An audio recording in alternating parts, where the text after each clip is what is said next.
Beberapa hari di Tuban, aku kembali ke Pekalongan. Baru beberapa hari, para kiai sepuh desaku semua datang ke rumahku. Maaf, ini ada keperluan apa ya? Kok pada ramai-ramai datang ke rumah? Tanyaku pada orang-orang tua.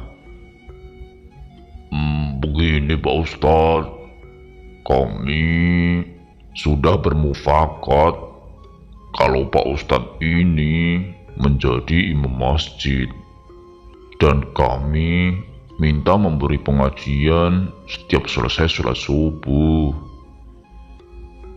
Jelas Pak Sodikin yang biasa menjadi takmir masjid. Wah, apa tidak salah? Saya ini bukan orang ngerti soal agama. Jelasku.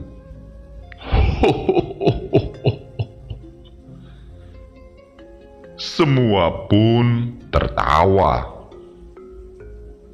Loh, kok pada tertawa toh? Tanyaku.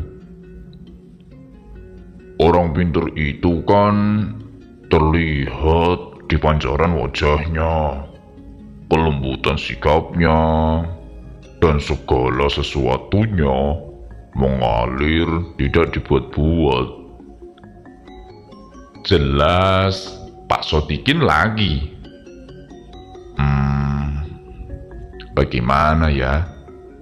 Ini berat bagiku.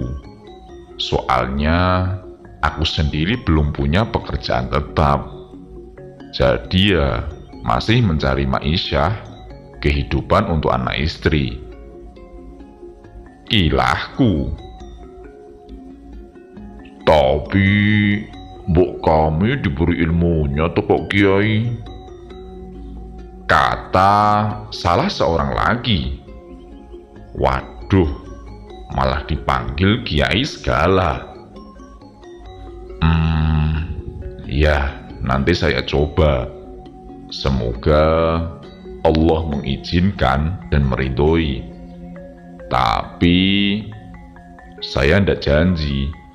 Soalnya saya belum istiqomah, juga masih mencari rezeki. Kataku. Iya, kami maklum, kata mereka, dan setelah semua beres, mereka meminta diri. Dari acara penganten dan sisa uang dari tamu, istriku cuma memegang uang 300.000. Sungguh, uang yang minim. Gimana mas? Kita usaha apa? Tanya Husna. Bagaimana kalau membuka toko? Tanyaku balik. Zaman sekarang, uang segitu dibelikan juga akan dapat apa? Kata Husna mengutarakan logisnya. Ya, kita jangan membuat ukuran yang logika dulu, sebab itu tak mungkin. Melihat keterbatasan kita, aku yang tanpa modal. Kita menjalankan saja dulu dengan kesungguhan. Jelasku. Ya, kalau tidak diakal, lalu kita memakai apa? Segala sesuatu kan harus dirancang dengan akal. Bantah Husna. Ya, memang tak mudah menjelaskan sesuatu yang tak bisa dilogika manusia. yaitu gerak-gerik Allah dalam mengatur hambanya. Satu penggalan ayat sedikit saja sulit mengimaninya kalau manusia masih membuat sandaran akalnya. Wa ma min dabbatin illa 'alallahi rizquha. Semua apa yang melata dan hidup di bumi itu rizkinya di tangan Allah. Kalau menurut hemat pemikiran dangkalku, maka karena yang membagi rizki itu Allah di samping usaha, maka kita juga berupaya untuk meminta pada Allah. Dan kalau meminta itu agar cepat terijabah, maka ya mendekatkan diri pada Allah. Dan pemikiran itu kutanamkan pada istriku. Ya, teramat sulit. Sesulit menancapkan tonggak tumpul pada sepotong batu. Sehingga malah yang sering terjadi percekcokan. Begini saja, daripada kita berdebat tak ada ujung pangkalnya, bagaimana kalau kita buktikan? Kita jualan apa juga boleh, asal ya barang halal. Lalu aku berdoa, bagaimana?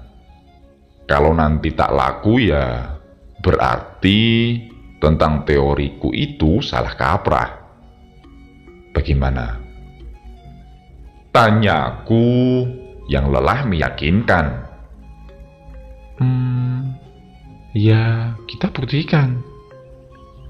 Jawabnya, karena ingin membuktikan apa yang kuutarakan itu salah.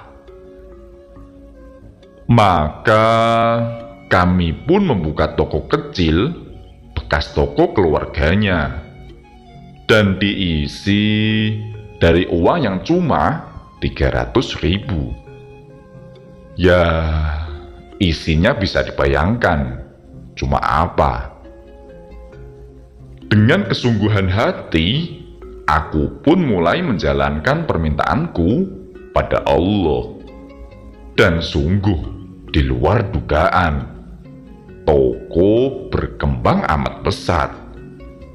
Setiap hari penuh orang membeli, dan tak sampai sebulan isi toko penuh isinya. Istriku mulai senang, tapi tetap dia merasa itu kebetulan. Bagaimana, Dik? Apa yang kukatakan benar kan? Tanyaku. Itu hanya kebetulan saja lah, katanya. Begini saja, biar ketahuan ini kebetulan atau tidak. Besok aku tidak meminta rezeki pada Allah. Bagaimana keadaan toko kita?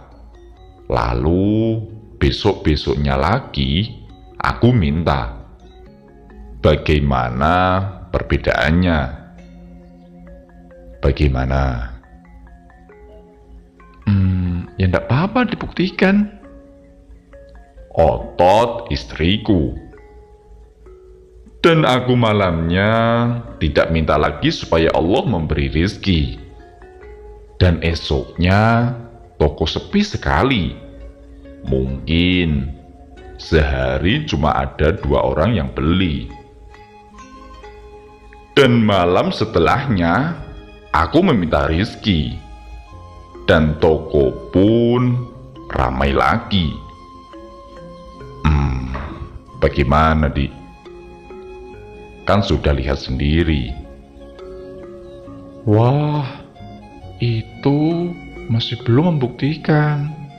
Sebab pas sehari itu mungkin sedang ada apa.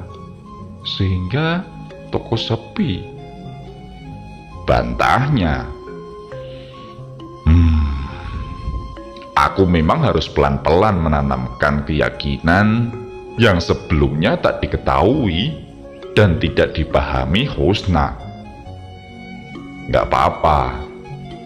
Seseorang itu pertama yang harus dibimbing adalah keluarganya. Kalau membimbing keluarganya saja gagal, maka bagaimana mau membimbing orang lain? Biar aku meminta modal pada Kak Abdullah.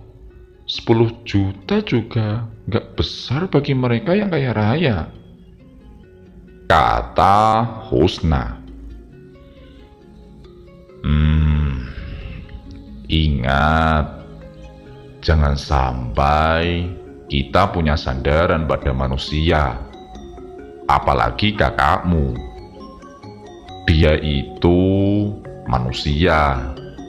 Manusia itu ya lupa, sakit, mati, dan penuh keterbatasan. Kalau Allah itu tidak mati, tidak lupa, tidak sakit, tak terhalang oleh siapapun. Jadi ya, jangan menyandarkan diri pada manusia, bahkan setengah rupiah pun. Karena kalau diri menyandarkan pada manusia, maka Allah akan menyerahkan nasib kita pada manusia tersebut. Jelasku panjang lebar. Ya, apa kita tak bisa seperti orang pada umumnya? Ya kalau ndak minta, minjam kan juga nggak apa-apa. Kilah Husna tak mau kalah. Cobalah menghilangkan pikiran dan harapan kepada manusia, dan berusaha sekali saja menggantungkan diri pada Allah. Fatawakkalu 'alallah, waman yatawakkal 'alallah fahuwa hasbuh. Bertawakallah pada Allah. Siapa yang bertawakal pada Allah, maka dia akan yang mencukupi. Kataku menjelaskan. Tak tahulah. Ya, jangan tak tahu gitu. Sekarang kita buktikan lagi. Bagaimana? Biar selama seminggu toko tak kudoakan, lalu seminggu kudoakan. Masa ya kebetulan kok seminggu? Kataku menekankan. Ya, kita buktikan. Katanya lagi. Karena apa yang kubicarakan itu, dia ingin hanya omongan kosongku saja. Maka selama seminggu, aku sama sekali tidak meminta supaya diberi rezeki.